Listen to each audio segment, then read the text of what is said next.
The Legend of Mount Rinjani.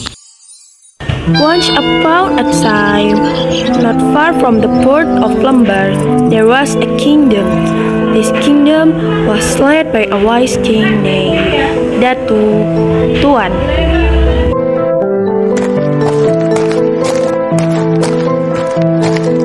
In this kingdom, Datu Tuan spent his time with a beautiful empress named Dewi Mas.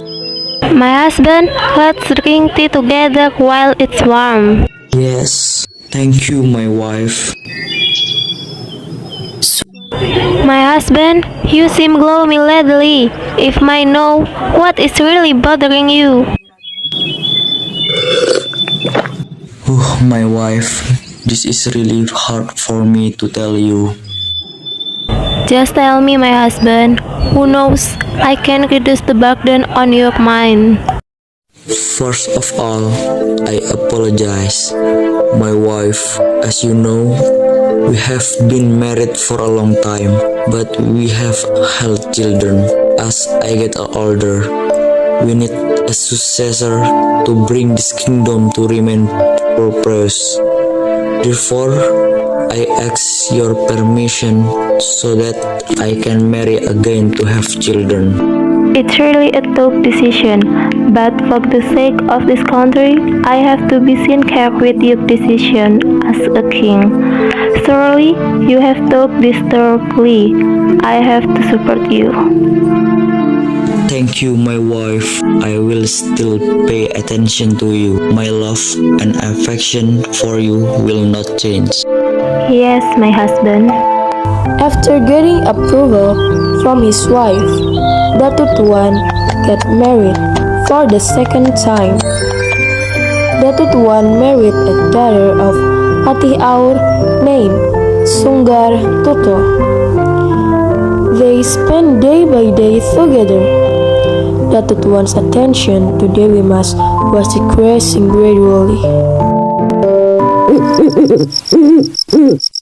Once Datu Tuan's attention was increasingly paid to Sunggar Tutul, however, Dewi Mas remained patient. She continued to pray for her husband and everyone to remain prosperous. Until shocking news occurred that Dewi Mas was suddenly reported to be pregnant. Dewi Mas certainly feels happy because her long wait has come true. However, not everyone was happy to hear the news of Dewi Mas' pregnancy, namely Sunggar Tutul, Datu Tuan's young wife. This can be allowed to be the king's attention only for me alone. Sunggar Tutul immediately met her husband to persuade him to remove Dewi Mas. My husband, don't you feel strange that Dewi Mas is suddenly pregnant? Of course, this is not good news to spread to the people. There's some truth to that. Datu Tuan was incited by Sunggar Tutul's word. He also threw Dewi Mas out of the palace. Dewi Mas was finally exiled on a gili or island accompanied by her retinue. Dewi Mas certainly feels sad. He lived on a small uninhabited island. On an island, Dewi Mas survived by utilizing the available vegetable plants. The day continued to pass until one day a ship docked on Gili. The captain and crew disembarked. He was also surprised to meet Dewi Mas. He was welcomed by Dewi Mas. I didn't expect this to the people on this island, especially a pregnant woman. My name is Dewi Mas, Captain. I've been living here for days. What actually brought you to a strange place like this? Dewi Mas began to tell everything to the captain. Devi Mas also asked the captain to be willing to take her to the island of Bali. Your fate is truly unfortunate. I am sorry for you. I will help you to go to Bali. I happen to be on my way there. Finally, the captain took Devi Mas off the island and headed to Bali. In Bali, Devi Mas lived in small hut. Time continued to pass until Devi Mas was born. Devi Mas gave birth to twins, a boy and a girl. The boy was born with a keris and was given the name Raden Nuna Putra Janjak, while the girl was born with an arrow and was given the name Dewi Rinjani. Time continues to pass quickly. Without realizing it, the two twin babies have grown into a dashing man and a graceful woman. Once upon a time, Raden Nuna Putra Janjak wants to know himself more deeply. Mom, can I ask you something?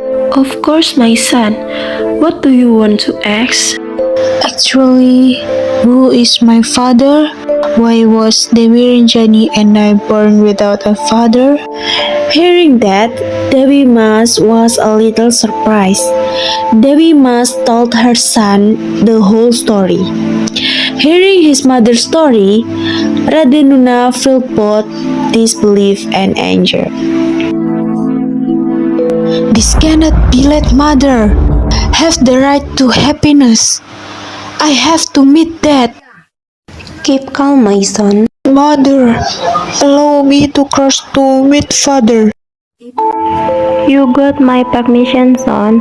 Please be careful during the trip. Behave yourself.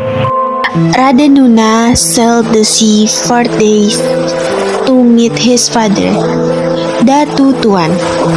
After a long time, Raden Nuna finally set foot at the Lembar Harbor. Raden Nuna began to explore the area, looking for the center of Datu Tuan's kingdom, until he finally arrived at Datu Tuan's kingdom. Excuse me, court. I want to meet Datu Tuan. Who are you? What does your business want to meet the king? I'm so sorry, sir. I can't say that until I meet Datu Tuan. Haha, you are so arrogant. The king can be found as you want. The fight between Raden Nuna and the royal guards was inevitable. The battle was really fierce, but Raden Nuna's power was not comparable for the guards. All the royal guards were defeated by Raden Nuna. Datu Tuan heard the battle.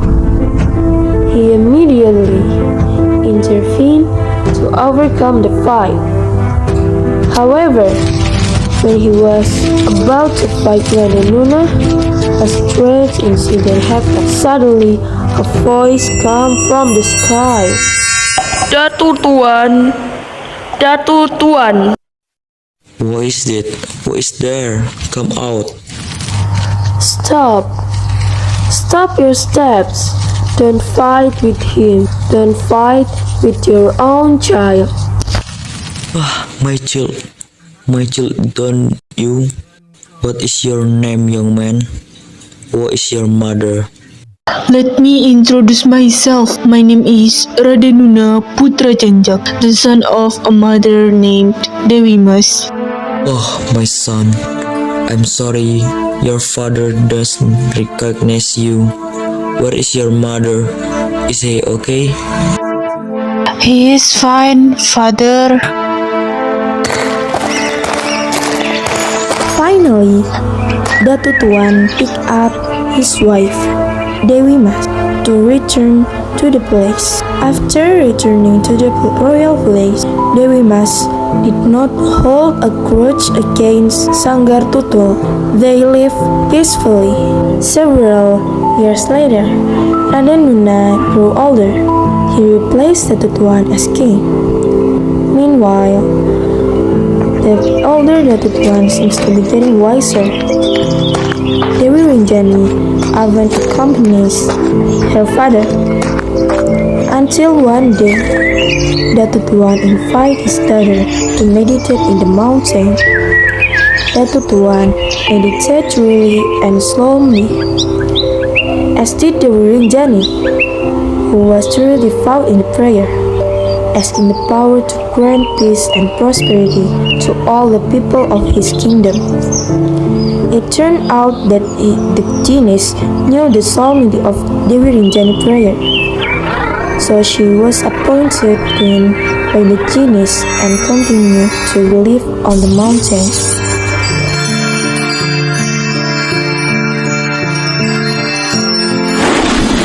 The mountain is now commonly known as Mount Rinjani, the second highest volcano in Indonesia. This mountain is also the most beautiful volcano in Lombok. To be precise, this mountain is located under 4 districts, namely East Lombok, Central Lombok, West Lombok, and North Lombok. The moral message of this story is to always be patient and sincere.